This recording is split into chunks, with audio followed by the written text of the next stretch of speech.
So RL, back to you, man, from Minneapolis. Coming up, bro, is it true that Terry Lewis and Jimmy Jam encouraged you to do music?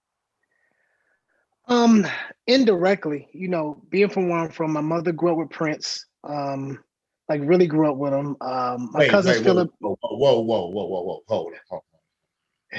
Your mama grew up with my favorite artist of all time. No disrespect to the Michael Jackson fans out there, but the Purple One was my favorite artist of all time. Your mom, just like, you just dropped that casual, like that ain't no.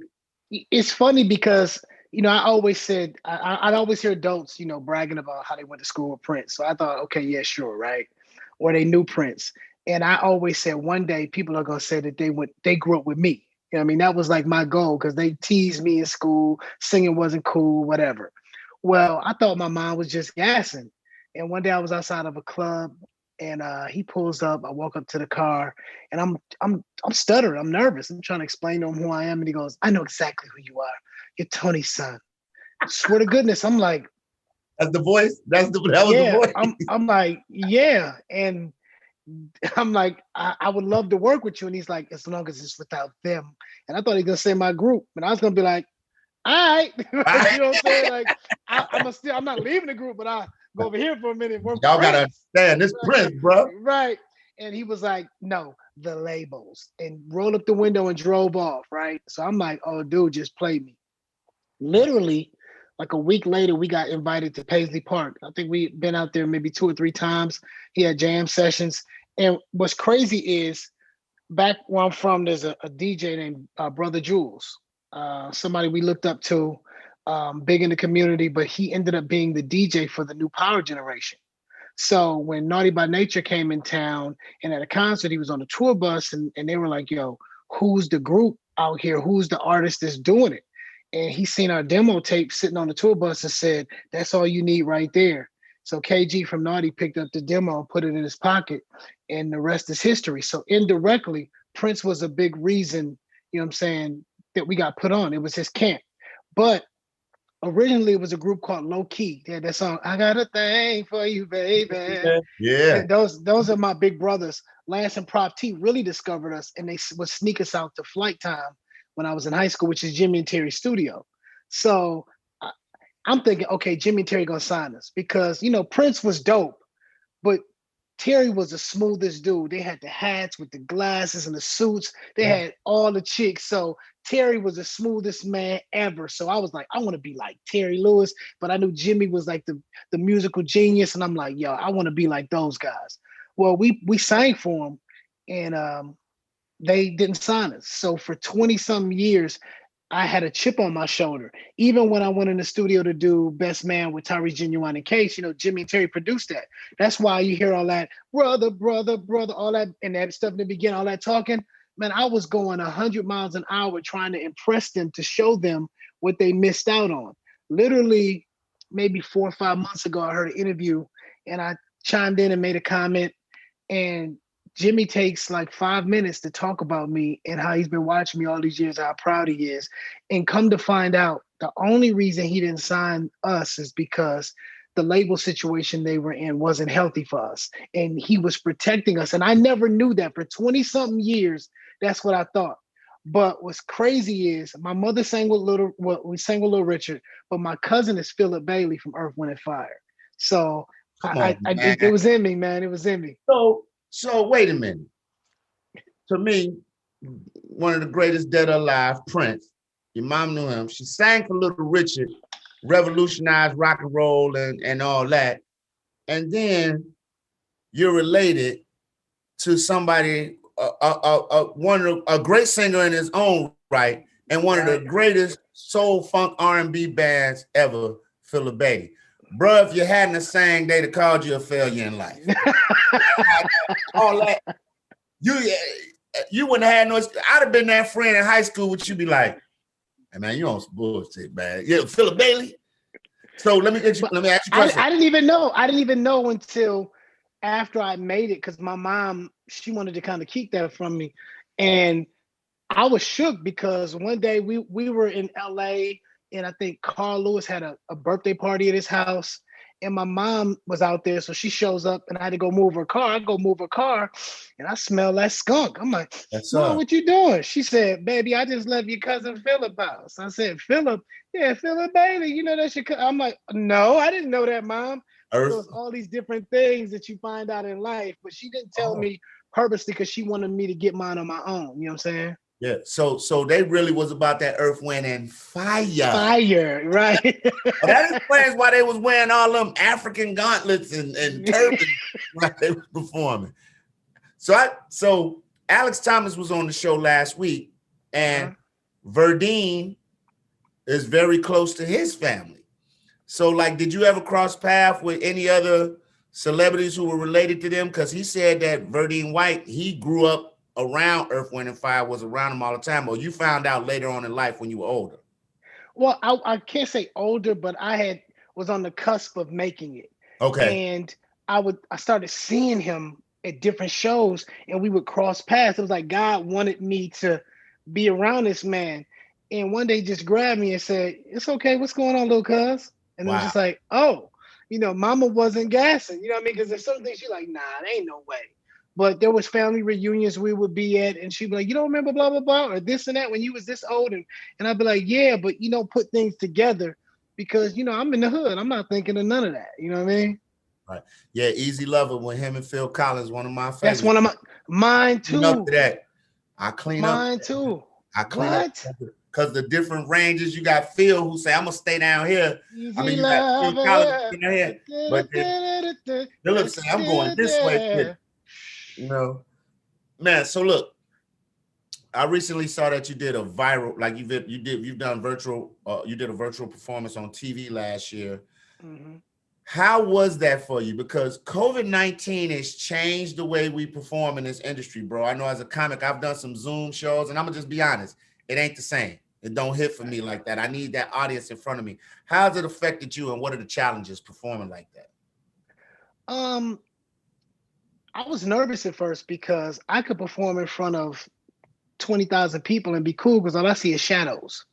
If it's 20 people, I'm nervous because I can see individuals. And being there by myself, at first you feel kind of stupid. You're like, how am I going to get into this? But then once the music takes over and you're into that, you put on that cape, you become that artist. It doesn't matter who's around. As long as you were taught the way we were. I was taught, man, I'll sing Happy Birthday at a funeral. I'm singing bar mitzvahs. I'm singing it cafe. It don't matter. You know what I'm saying? Because that hunger never leaves. 5,000. Exactly. And I think that takes over that original mentality that you had when you were doing the smaller clubs and venues, and you like, look, or just sometimes I'm sure you've dealt with this. Promoter ain't promote like they were supposed to. They thought, oh, we just gonna put it on Facebook.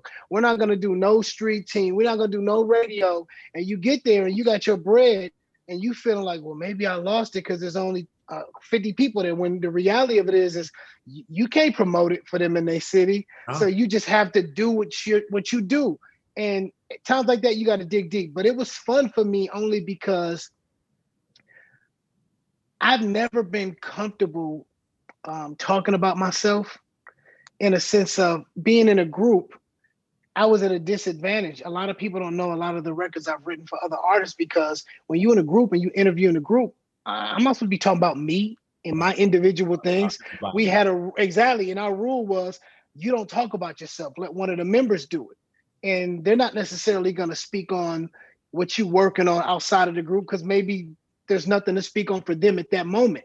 So I was able to flex a little bit, like flex without flexing. So I would sing records that other artists didn't know that I wrote, you know what I'm saying, and things of that nature. So I was able to introduce an audience to different songs. Secondly, or lastly, if you really got chops and you really do this, they can rewind the tape. Live, somebody made a mistake. You like, oh, they was singing with you. So nobody heard that mess up because the whole crowd was singing along. If you really doing what you're supposed to do and you really worked on your craft and took care of your voice, then you sitting in the crib with a microphone, they can play it, rewind it, play it back. It's going to still sound good. And I really work on my vocals. There it is, man. RL, man, hang around for a minute. Hey, y'all, we got to pay some bills. We'll be right back. More with RL. And then we're going to go in the chat room. Somebody's got an interesting request. I'm going to see if we can fill it. That's coming up right here on Later with Leon. Stay tuned. Now, RL, before we left, you were talking about the pandemic and how you perform on stage. I agree with you 100%, man. 5 or 5,000. You know, Bernie Mac put that in my ear. Get the same show every time you're out. How have you adapted to this pandemic, though? Because I mean, it did put a dent in some artists' pockets, man. You can't get out there and make that tour money. You know, it's funny because luckily, because I'm a songwriter and I have a discography, I'm able to live. I do feel sorry for a lot of artists that had tours planned, and you know, even the promoters. I know that everybody's trying to reschedule things, but I mean, safety first. I mean, life is the most important thing. But it's allowed me to pick up other things because I was always arranging and writing, and I never really was the producer per se. But I told myself, okay, if I'm gonna be locked in the house with a 4-year-old, I'm gonna try to be better at something because I can't be telling her you could do anything and you got to continue to grow and evolve, and I'm not being an example. So I bought a bunch of studio equipment. I got my home gym that I built in the house, and I get up at 4:30 just like I did before the pandemic, and then I'll work out, ride my Peloton, and I started producing. So I'm doing tracks now because I just want to be better. I want to be more well-rounded, and I feel like sometimes God will sit you down in order for you to refocus. You know what I'm saying? I found out it's crazy because they said that the people that came up with the COVID-19 vaccine have also they think that they have a cure for multiple sclerosis or a treatment based off of the research that they did for COVID. So sometimes, you know, again, people are hurting, you know, people have died and my prayers are with them, but sometimes God will do something to bring something for good later. And that's what I'm hopeful of. You know, I come from a place of faith and that's what I believe. But it's funny because I wanted to ask you, I know that I heard Nicole asked about it, and I know that we're working on your album right now. Stop playing, bro. Listen, we're working on your album, so stop playing, man. I was thinking, no, we have to listen. RL, it's a lot of crazy people in the chat room, RL. They're mentally unstable. Come on, you ready? No, you gotta listen. We've been working on this. Come on, come on, let's get it. All right, come on, the man. The very first time that I saw your brown eyes, your lips said hello, and I said hi. It was crusty and chapped. See, that's all we need. We don't even need to give them no more. To the album is done. Let's so go. You know that was for free. The next time, yeah, they got to run that bread. Valentine's Day is dropping. Valentine's Day. Produced by RL, Leon Rogers. You see what we did there? RL to LR. See how we flipped it? That's what. Y'all stop playing with me, man. I am a Leon. Wait, hold up. Tell him it's Leon Roger Troutman. That's what it is. Boom. All that. It's over. Produced by RL, sung by LR. Y'all see what we did there? Y'all didn't even know. See, Nicole, you was sleeping. Don't sleep on the vocals. I'm gonna stop playing with them, man. All right, let's get back to the real superstar here, the real singer here, man. I love playing around. You know what? If it was one career that I could do other than comedy, I would love to be an entertainer, performer, like a play an instrument. You know, be like a RL or a Leslie Odom Jr. Like I would love to be that guy because I just think musicians are so cool. Like you know, the fact that you guys can sit down at a piano and knock out a song, or you know. Yeah, I'm a fan of him. He was on that One Night in Miami movie too, right? Did a hell of a job. I'm talking about incredible. Man, I mean, it's funny because I first place I really saw him, Nationwide is on your side. All of a sudden, I'm like, man, incredible, man. Yeah. Shout out to him. Shout out to Regina King, man. My favorite. That is my you know, my wife know, you know, if Regina call, I'm out. I'm sorry. Watching them out. Man, can you believe it was from 227 to this? Man, remember Harlem Nights? Hey, yeah, put your mama on the phone. I'm never coming home. No, man, I ain't leaving Nicole. We got to die together. Listen, So you were lead singer in the R&B group Next. Wait, no. No? I never, it's funny because, and I didn't know this early on. I'm the baby of the group. Okay. And I had to learn that ego is a fragile thing. So And when I say lead, well, when I've never said, but when people say lead singer, it almost diminishes diminishes their okay. what their lane. And the truth That's is, fair. the hardest thing to do, and you know this, the hardest thing to do is let somebody get the light sometimes, even if we all eating. Sometimes, especially for a man in our ego, to be able to say, you know what, shine. And to be honest, a lot of the credit I've gotten as an artist is because they've uplifted me and pushed me to be better. So we don't always get along. You know, they're real brothers and I love them to death, but I have to admit, they've led me, you know what I'm saying? So I got to give them that. So I'm just a member, just one of the guys. Got you. We're gonna stay on that, man. I want to touch on that a little bit more when we come back. The intricacies of being in a group and having to share that spotlight. We'll be back. More later with Leon coming up. So we were talking about the group, man, and what it's like being in a group setting. But at the end of the day, let's just be honest. In all groups, and I hate to use this analogy, but this is the best person I can put to it. In all groups, there's a Beyonce. Right. And I think true. And I think people know that. I think people know that. So what was it like for you eventually carving your own niche and going away from your team who you love? But at the end of the day, growth is everything, bro. To be honest, people they'll say that word went solo, you know, when it comes to urban artists. Right. When it's a pop act, that's, oh, they did a side project or they did this. It's gone for urban artists. But honestly, after the second album, we were the only group that was on Arista when Clive left to start J Records. And so Clive Davis for our listeners. Clive Davis, right. Davis. And he wanted to take us to J, but we had literally just put out Wifey. The second album was coming out, or had just come out. And Wifey was at the top of the charts. We met with L.A. Reid, and we weren't realizing that he was overwhelmed with taking over the company. But we meet with him and he doesn't know any of our records on the new album. So we're like, wait, what? Clive flies us out. We go to his crib. He got like gazpacho, which was nasty. It's like cold soup. But he had all the staff that had signed us at Arista going with him to Jay. We wanted to be loyal, so we stayed with Clive and went to Jay. But we were promised that they would still promote our album on both labels. They didn't. Arista blocked Jay from promoting our album, so we were like stuck in purgatory. So I'm always working in the studio. I fly to New York, meet with Clive, and I'm playing the new records for the new Next album. And he's like, you'd be competing with yourself. You just dropped the second single from your album. There's no way we can put out a new Next album. But what I will do is give you more money than you've ever had in your life, fly you to LA, put you up, and you can work on your album. Now, I was like, okay, you know, there was no other choice. I wanted to make music.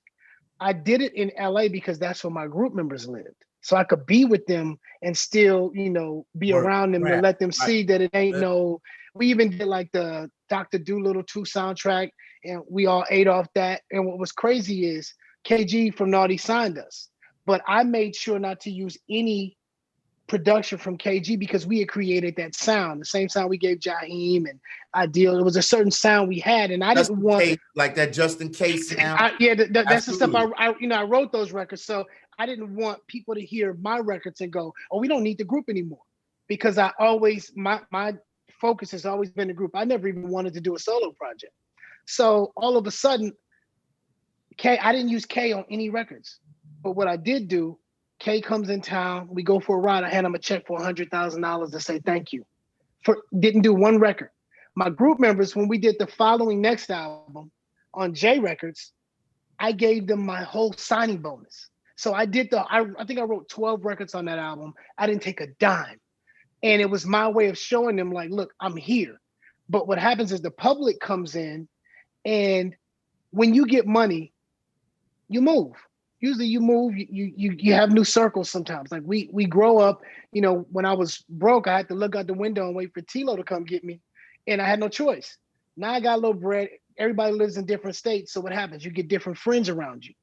And when you do that, these new friends don't understand Man, the yeah. relationship and they don't understand how y'all interact. So my group member could be saying something to me and you think it's disrespectful, but you're not realizing this big bro, it's you don't even understand this language right here. We speaking something else. But people get in your ear and that drives a wedge. And it's funny because for years we weren't speaking like that. They were because they're brothers. But besides that, we weren't speaking on a certain level. All of a sudden, we literally got in a room because we decided to do a show together. We was backstage together for 15 minutes. Everything was solved because all these other people wasn't there. It was just us. Um, so I've always wanted Chaos. to do the No next thing. chaos around. Exactly. No No back. extra voices of people that wasn't broke with us, understanding what it was like to be sleeping in that van, driving from city to city. So I think sometimes when you subtract people that don't understand the depth of your relationship, they don't understand the struggles you've been through, when you can subtract that or remove that for a minute, everything can be worked out. You know what I'm saying? Because I see other groups right now going through some of the similar things, and they're my favorites. And I just wish that they would learn from our mistakes because, truthfully, when God blesses you and gives you an opportunity, you got to use it. And I look at the Rolling Stones; they be hating each other, but they'll go get that bag. They'll be like, That bag. come on, Mick, you prick, let's go get this money," and they get that bag. But you know, I say that about the hip hop community and the R&B community. Period. You don't see Green Day taking shots at Rolling Stones, telling them to go sit down. But you'll see a young rapper telling the older rapper to sit down, or you'll see a young R&B singer saying, "Move out the way for me," when y'all both can still get money. But how much of that, RL, do you think is just growing up, man? I mean, because ego, like you said, ego is a big thing. And when you young guys get money and there's females and everybody in your ear, how much of that is just becoming men? Like New Edition say, boys to men, and you becoming men, and you finally just realize, like, hey, let's do right by each other. What's funny is that there's OGs and I've sold more records than and has done more than they have, but I still call them sir. I mean, there's a certain level of respect you have for people that you know paved the way. Um, I'll tell you this: there's a word that I had never heard before social media took over in this generation. Out. It's no, it's what is it? What do they say? They say you're not relevant. I never Oh, heard that about Gladys Knight. I never heard that about the OJs. I never heard that Edgar about Levert, Bill, nobody. Jodeci, none of. But this new thing is relevancy, and I feel like is it relevancy, longevity? Isn't it your records being played for 20 years? But no, relevancy means what have you done this year or today? They don't understand about touring and discography and publishing and all that. They thinking, well, right now I got this Lamborghini truck that I'm leasing. I got this crib that I'm leasing. They don't understand the long game because I'll tell people this, listen, you could be hot. You give me lukewarm. Matter of fact, give me room temperature for 20 years. I'll take it. Now, everybody wants to be hot, but as long as I'm not freezing cold, as long as you can't ice skate on RL, if I could be room temperature, I'm blessed. And of course, you want more, but I think that we still have a lot to offer the game, but we also have a lot to give to these younger artists. And we try to, I think that a lot of us try to do that. I think that new app Clubhouse helps with that because there are rooms and people, they have these moderator things or whatever, but it's kind of cool because you literally sit there and y'all just shoot the, you know what, and it's cool. But that whole relevancy thing, it bothers me, not because I'm insecure about it. It bothers me because we never said that about the ones that Anybody came before you. before us. Yeah. Right. I never understood it. RL, I had this conversation with my radio buddy Cal, who I do the morning show with, and we just talked about R&B and where it's at today. Like, it doesn't seem like R&B to me. Like, you guys' songs, and some people in the chat have said the same thing. They missed that era. You guys' songs, it made me want to be romantic with my, now wife, but then girlfriend, fiance. Right. It made me want to buy flowers. It made me want to scoop her up in my arms and light 1,000 candles, like Joe said, or whatever. You know what I'm saying? Now it seems like, when throat baby is the mating call, like, it's So changed, bro. Like, baby. throat baby. And don't get me wrong, like, I turn up to it, but it's like, dudes like, hey, shorty, you want to go out with me? Throat baby. It's like, I don't want my daughters dating that dude. You know what I'm saying? Now, if my daughter came home singing the next song, I'd be like, oh, who you talking to? You know what I'm saying?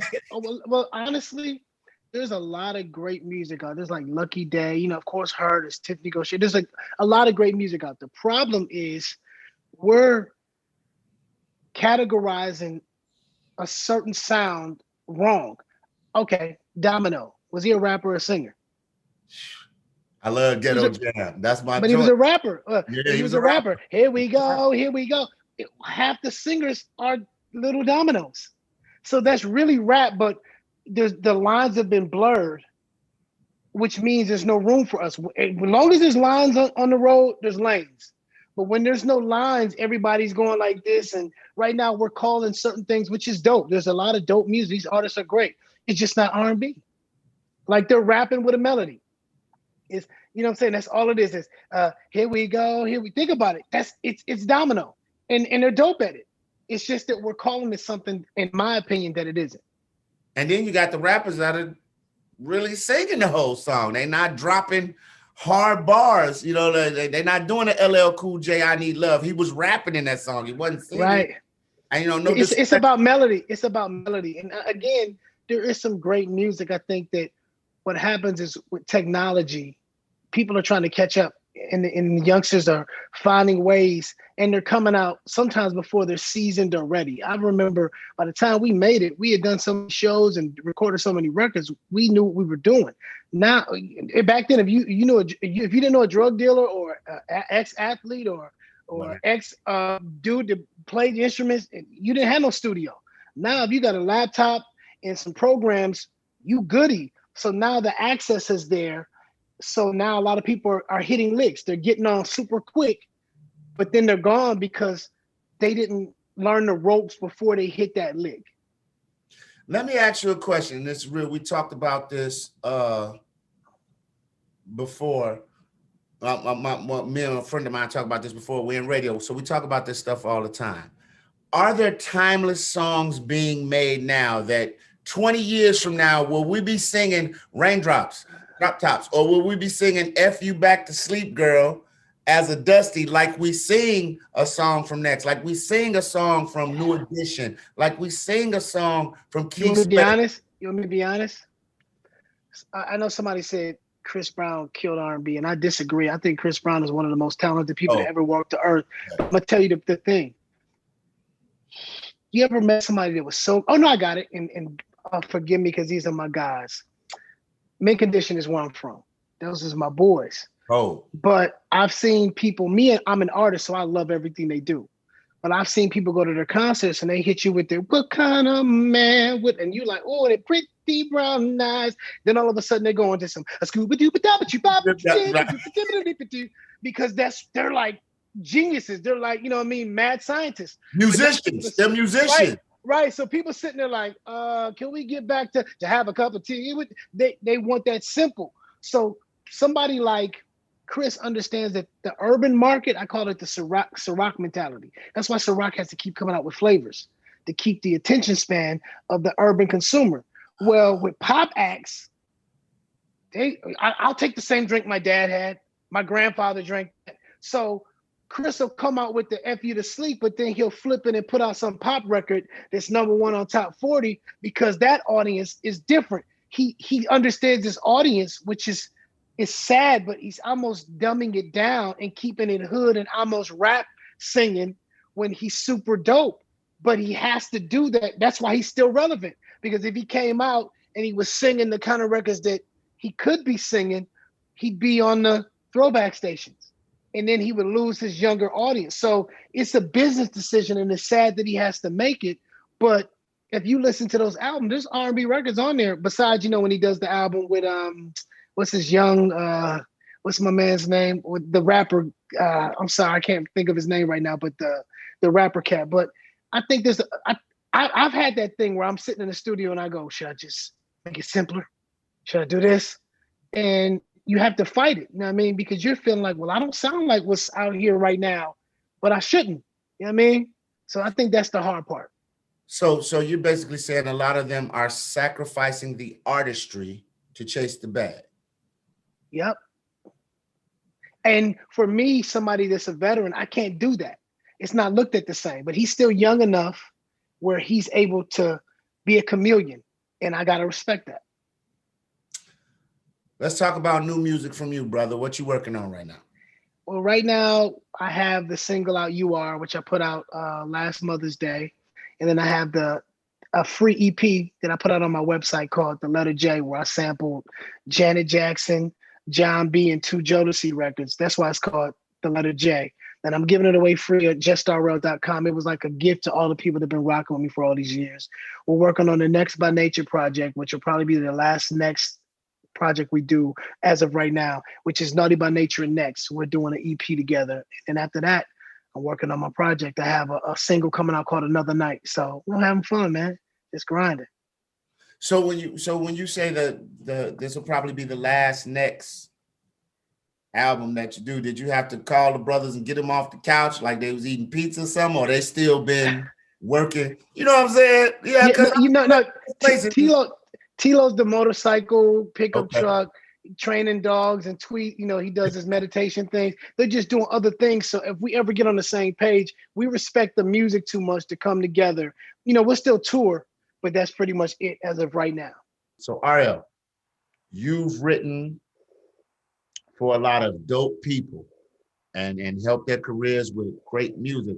We spoke earlier, like that Next Sound, and you said that. The first thing I thought of was Jaheim's song, Just in Case. Like I feel the vibe. It's kind of like when you hear Pharrell beat, or you hear Kanye the sound, right?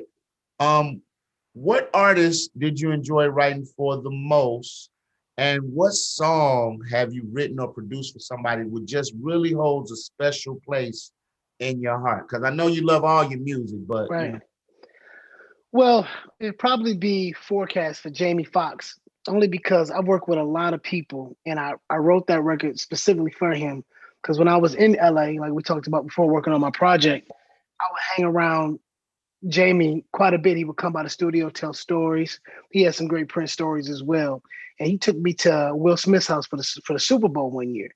And I was like, man, this dude is so nice.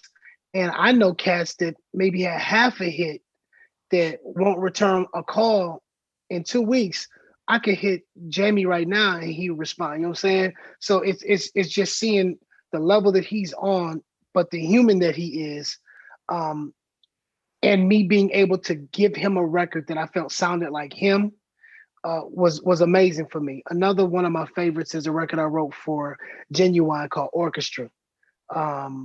Me and G have, known each other quite some time, and I was able to do like 5 or 6 on his project. And then lastly is a record I did called On the Floor for Keith Sweat. I was able to work with my big brother, Teddy Riley. He produced it. But the one that holds the most meaning probably would be Just in Case. I would say Anything because I wrote both, but it's Just in Case. But it's I can't say only, but it's because my dad heard the original. It was halftime. It was a mid-tempo. It wasn't an up-tempo at first. We double-timed the beat. And he said it always reminded him of my grandmother because he would go on business trips and he would be like, just in case I don't make it home. You know what I'm saying? He would always be worried about making home to my grandmother. So that's probably why, yo. Man, that's dope, bro. Ariel, real quick before we get out of here, man, any last words to young artists? Real quick. Yeah, just be a sponge. I've learned to just shut up. And I've had some success, but I could learn from the Uber delivery guy, the cab driver, whoever, because you have to be a sponge to people around you. Just because you've had success at something doesn't mean you can't continue to learn. So I just want to just shut up sometimes and just listen. Ariel, I appreciate you so much for taking time out of your busy schedule to stop and talk to little old me. I appreciate you, brother. No, thank you, We're gonna work on the album, Valentine's Day.